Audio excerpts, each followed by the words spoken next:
Thank you, Corlia. Before I start, I want to call out Deputy Daniel Healy-Rae's nasty attack. I was elected to the Seanad and appointed to Cabinet under the Irish Constitution, which I think he should go and read. And how dare he cast assertions on my right to be here. I do find his constant tirades at me in this chamber quite awful. Anyway, back to the debate at hand.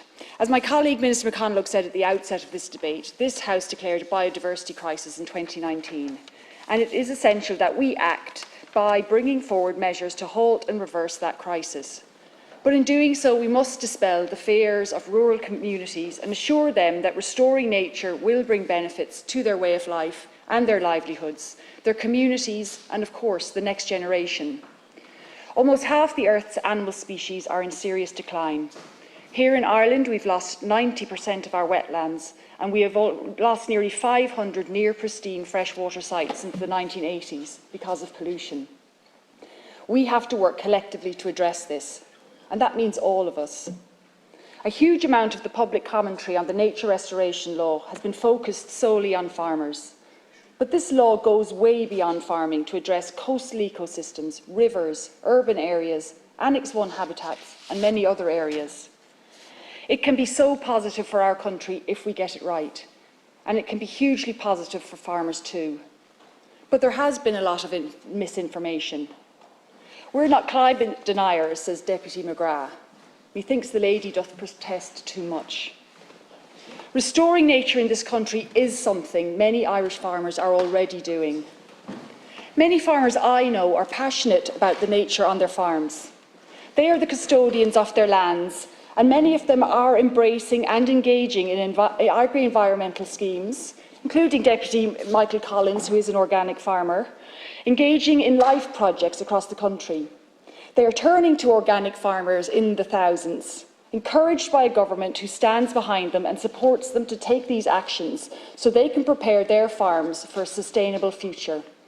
Farmers want to plant native trees and they want to protect water. Over 46,000 farmers have voluntarily joined the Acre scheme. Over 4,000 have become organic farmers, and hundreds more are engaging in life projects in specific areas across Ireland that specifically aim to restore nature and wildlife to some of our most precious habitats. Nature restoration is already happening, and the nature restoration law is happening, and it is our job to engage with it and improve it with every step of the way. That is what we have been doing to date, and that is what we will continue to do. It is regrettable that some parties in the European Parliament have set their faces against it, and in doing so deprived themselves of the ability to influence and improve it. I, as a Minister, am committed to the nature restoration law. I want to assure farmers across this country, despite what many are saying, that nobody is coming for your land. The vast majority of re-wetting targets to be met by 2030 and beyond can and will take place on public lands. But any farmer that voluntarily wishes to take part will be paid to do so. That is a simple fact. And farmers are already doing this through the Farm Peat EIP, a project I launched in August 2021.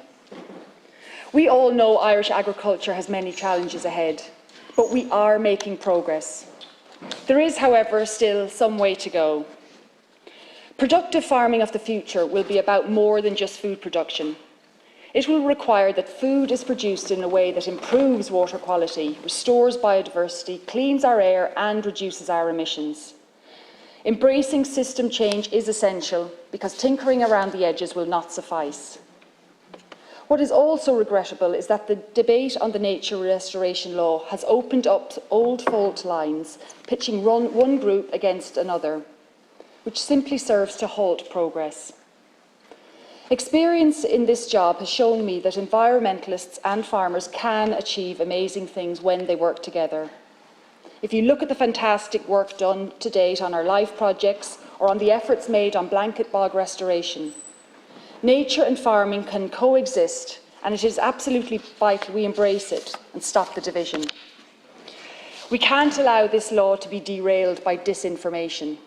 We must continue to work with Europe to deliver a law to restore nature across the European Union. We need to rebuff the narrative that being environmentally responsible and pro-nature is a bad thing. We have seen the demise of our natural world, and that is down to human activity, including agriculture. That cannot be disputed. So doing nothing is not an option, especially when it comes to nature restoration. It is incumbent on all of us in this House to reassure people across Ireland that this law can be positive for this country, for our nature, for our farmers, for biodiversity, and for species who need it to prevent their decline. Week in, week out, I see farmers embracing new ways of farming on their land. They are already delivering for nature. And this law can further that cause by working with them. Together, we can restore nature in this country to the benefit of everyone.